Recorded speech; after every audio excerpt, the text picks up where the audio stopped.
Well, hello everybody and welcome back. And today we're going to finish out Chapter 4 as we look at research and research design.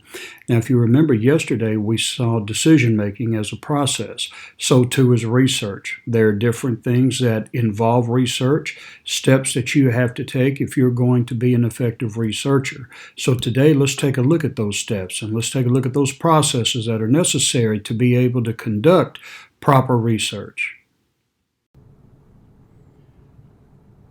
Well, welcome back everybody, and today we're going to finish up Chapter 4 as we consider the business research process a little bit more in depth. Today we're going to look at causal relationships. Now, causal research is something that is going to be particularly interesting to you and necessary for you to be able to conduct. Causal research looks for cause and effect relationships. If this happened, what caused it? Now, we do this type of research in business, we do it in ministry, we do it in our social life. But what you're looking here for is cause and effect relationships. Now, the textbook gives you different types of evidence of causality.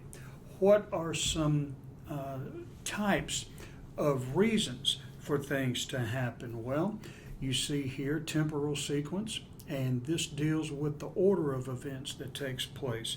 For instance, if you have a restaurant, as the book talks about, and the customers are complaining, and you want to blame the chef, well, you can't blame the chef if the chef hasn't started working there yet.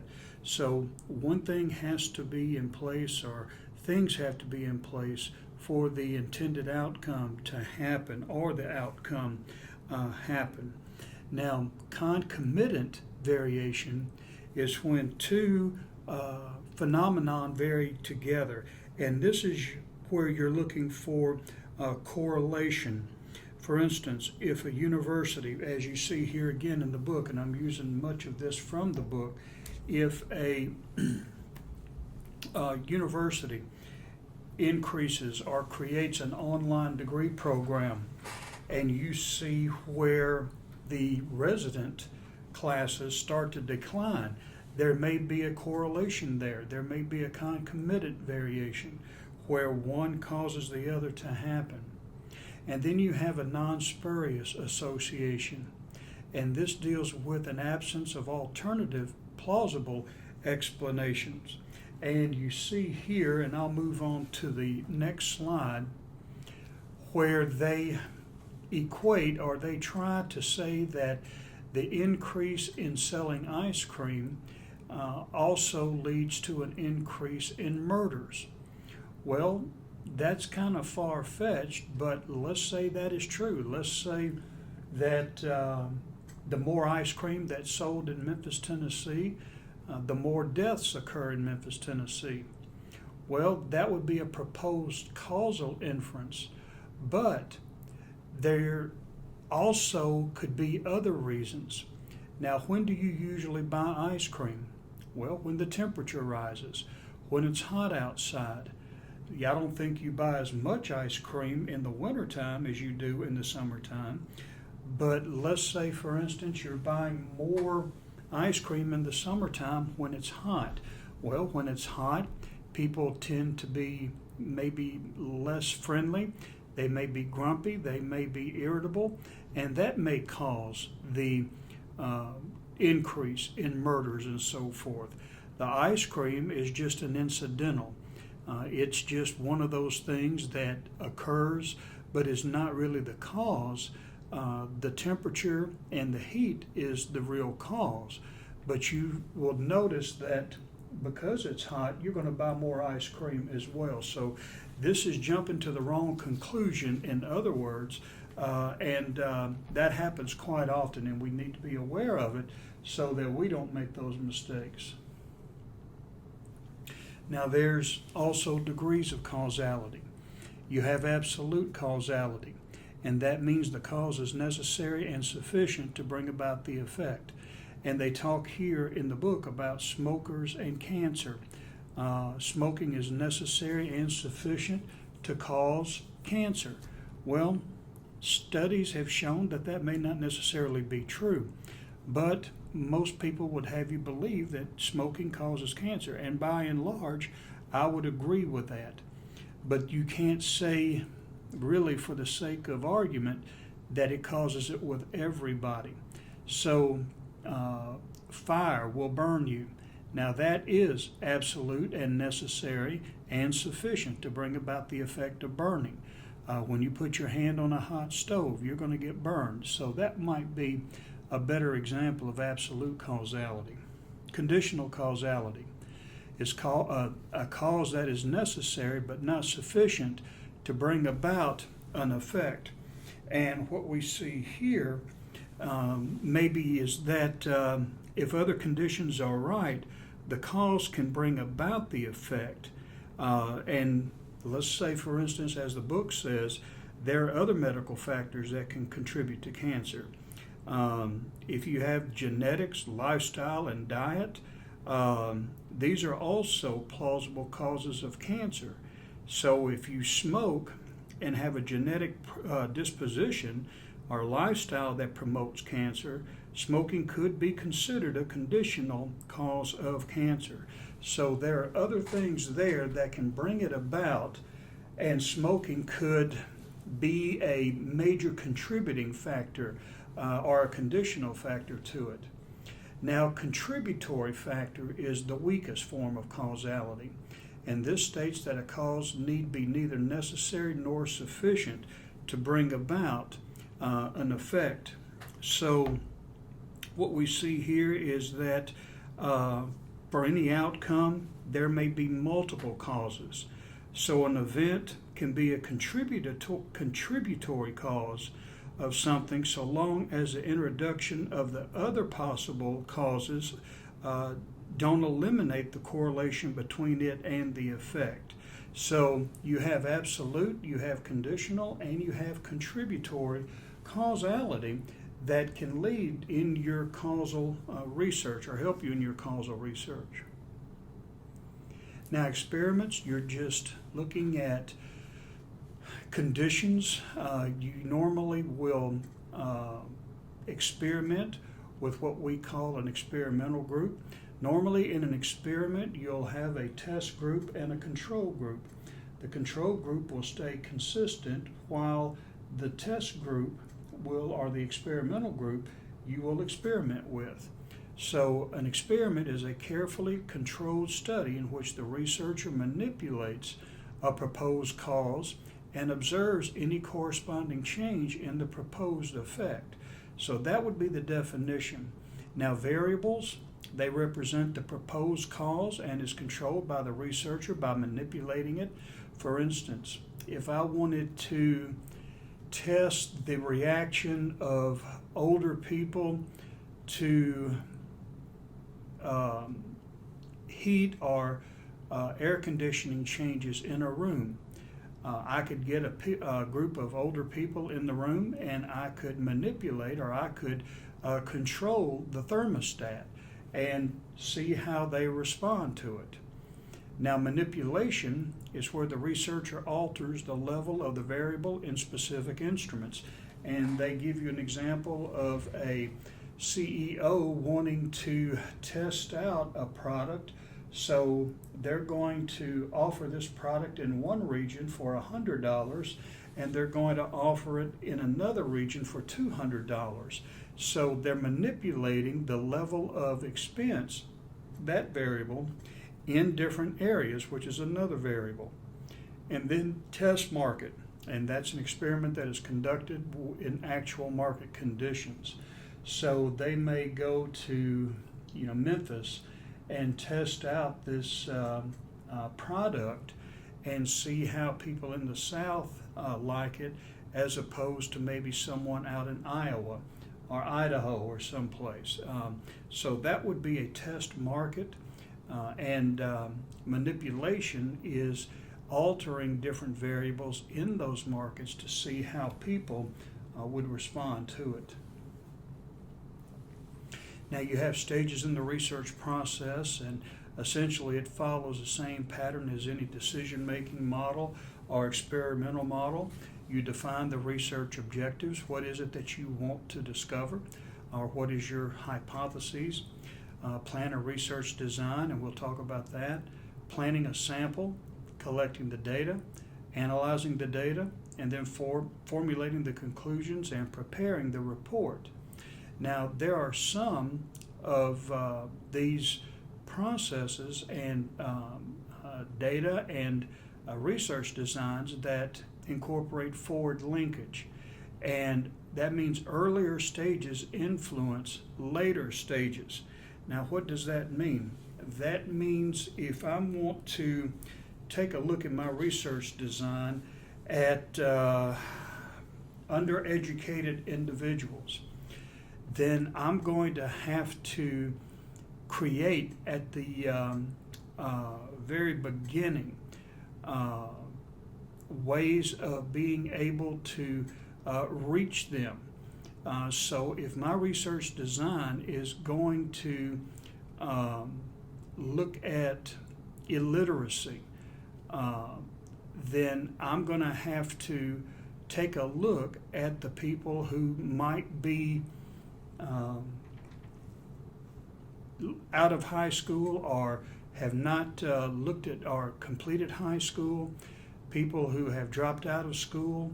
So my earlier stage influences my later stages. Backward linkage, later stages influence earlier stages. And that means if I'm going to take a look at technology and people who use email, then I may have to create a research design that incorporates technology as part of the way of experimenting.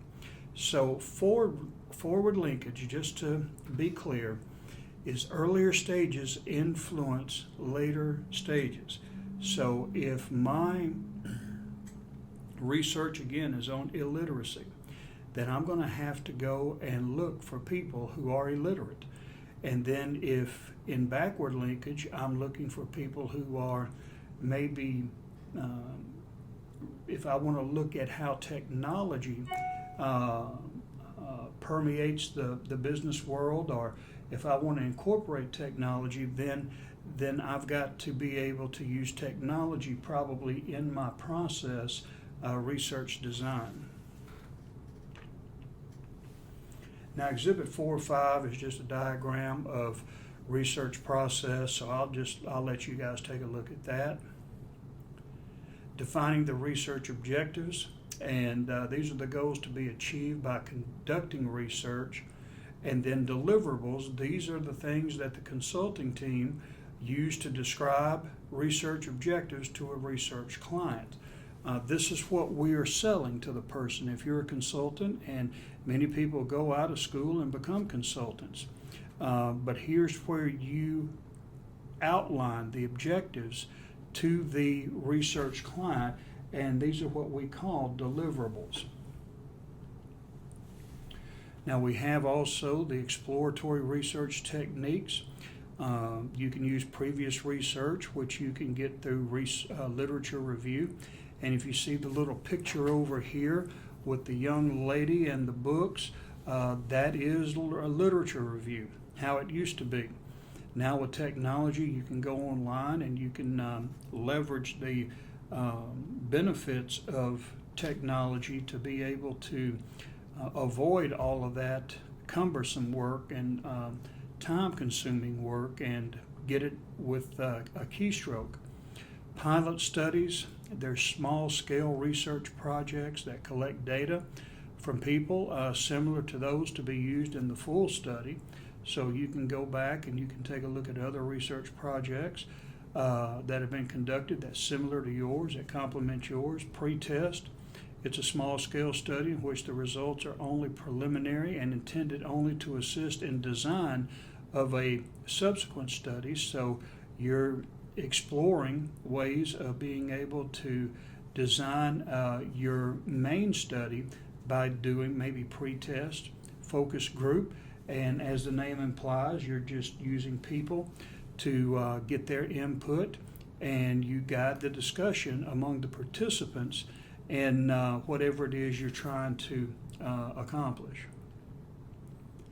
Now, planning the research design, Research design is the master plan that specifies the methods and procedures for collecting and analyzing the needed information, and you really need to focus heavily on that, because if you don't have a roadmap, and that's what research design is, it's a roadmap, then you're going to be all over the place. And I can tell you from the standpoint of doing PhD work and in-depth work in business, you're going to have a roadmap to help you through your research planning.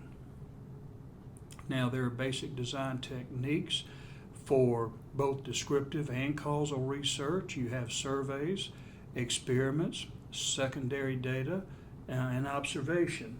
Now, secondary data here, you have two types of data, primary and secondary. Primary would be observation, it would be surveys, it would be experiments, it could also be interviews. Primary data is going right to the source. You're talking to the people that are most directly involved with your research. Secondary data is also beneficial, but it talks about whatever it is you're studying. Let's say, for instance, you want to do a study on the Declaration of Independence, and you go to Washington and you see it firsthand. Well, that would be primary data. You're looking at the document itself. Then if you go to the Library of Congress or any library, or go online and you start reading about the Declaration of Independence, that would be secondary data. It's data that talks about your primary research objective. So all of those will help you in research design. Now, surveys are just techniques which a sample of people are interviewed in some form. It could be telephone, it could be email, whatever, and you just record their responses. You can do a telephone survey, mail, internet. You can do it also in person. A lot of people don't like to do surveys, but they can help you if you can get people to take the time to take part in it. Sampling, that involves the drawing of conclusions based on measurements of a portion of a population. For instance, if you want to, let's say, if you wanted to ask people what they thought of the theology program here at Mid-America Seminary, you may have to, if you wanted to look at the theology program, you could interview everybody who's in the theology program, but that would be a lot of people, that would take up a lot of time and a lot of resources. Instead of doing that, you might want to select a sample of people who are in the theology program. And if you have enough, they should be able to give you a good representation of what everybody feels and so forth. So what you're doing is getting the population group of who you want to study down to a manageable size, so that you're not chasing after people and getting bogged down in the number of people who would be involved in it. You're just whittling it down to what we call a random sample or a population group, and interviewing them or sampling them. Unobtrusive methods of gathering data. This is methods that you can use without having to disturb the people who are who you want to interview. And probably the best unobtrusive method is through observation. You just watch people. You're not getting involved and you're not interfering with their daily activities. You're just monitoring them and watching them. Now, through all of this, you have processing and analyzing data. Editing means that you're going back and you're checking data collection forms. You're looking for discrepancies, omissions, legibility, and so forth, codes. And here you are really starting to categorize information by using codes. And I've used that in my PhD program, where I started taking themes of things that I saw from my interviewees' responses. And from those responses and themes, I could code it to help me understand all of the different themes that were coming from the interview. And data analysis is the application of reasoning to understand the data that have been gathered. For instance, when I was doing my research, and I'll go back to it again, I had pages upon pages upon pages of interviews, and I sent it off to be transcribed.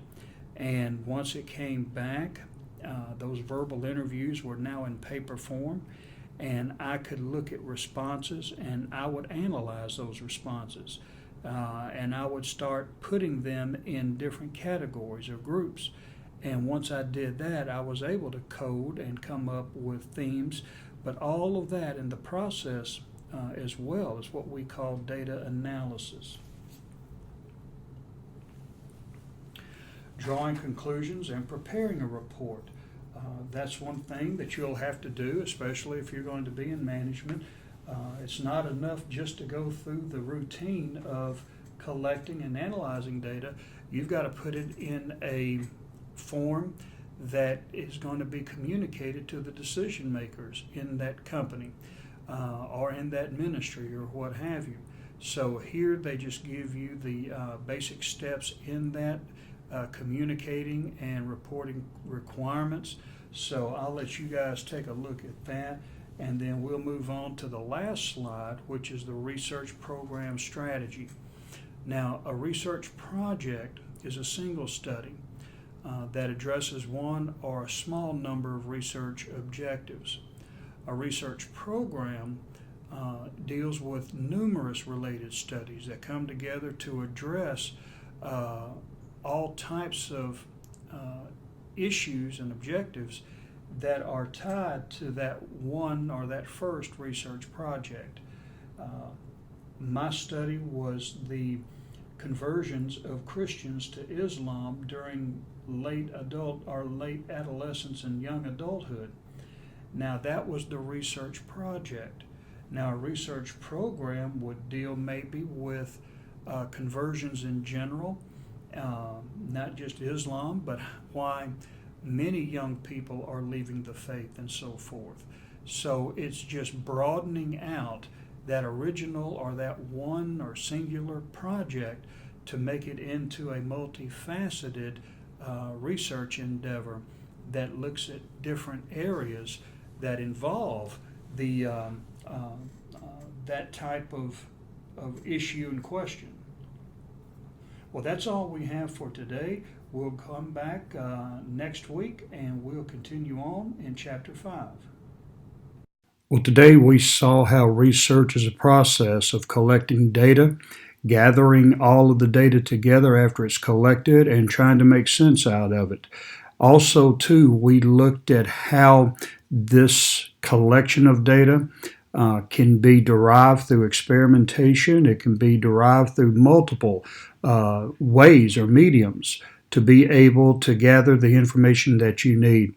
And then after we've collected it, we have to analyze it. And then after we analyze it, we put it into action. Now, there's nothing very difficult about any of this stuff, but it does require us to follow this systematic process. Well, that's it for this week. I hope you have a good weekend, and we'll start back next week. We'll see you then.